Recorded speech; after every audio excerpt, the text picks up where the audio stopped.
দুনিয়া নামক গ্রহটার মূল্য আল্লাহর আদালতে মোটেও নাই। তো কেন আল্লাহ পাঠাইছেন? রহমতের নবী বলে আখিরাতের বাজার করার জন্য আল্লাহ জমিনে পাঠাইছেন। আর দুনিয়া মাজরাতুল আখিরাহ, দুনিয়াটা হলো আখিরাতের ফসল কামাইয়ের জায়গা। দুনিয়া তোমার থাকার জায়গা না, ঘুমানোর জায়গা না। এই জন্যই তো দুনিয়া নামক গ্রহটা আল্লাহ বানাইয়া প্রথম একটা ঘর বানাইলেন, বাইতুল্লাহ। কি বানাইছেন? ইন্না আউওয়ালা বাইতিন উযিআ লিন-নাসি লাল্লাযী বিবাক্কাতা মুবারাকান ওয়া হুদা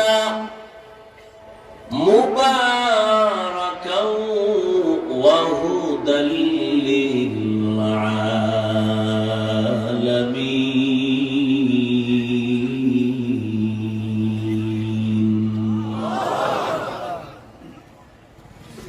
জমিন আল্লাহ বানানোর পর একটা ঘর বানাইলেন, ইবাদতের ঘর, হেদায়েতের ঘর। আর কিছু আল্লাহ এখনো বানান নাই। জমিন আল্লাহ বানানোর পর একটা ঘর বানাইলেন, বাইতুল্লাহ। এমন একটা ঘর, যেই ঘর হলো দুনিয়ার সমস্ত মানুষের হেদায়েতের ঘর। কি বলছে? হুদাল লিল আলামিন।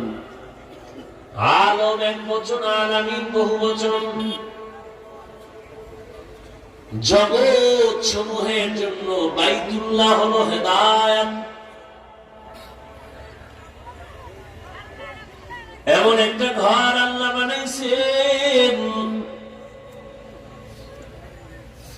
যেই ঘর এত দামি, যার আঙ্গিনায় বসে একবার যদি কেউ আল্লাহ বলে ডাক দেন, 1,00,000 বার আল্লাহ বলার সওয়াব পেয়ে যাবেন।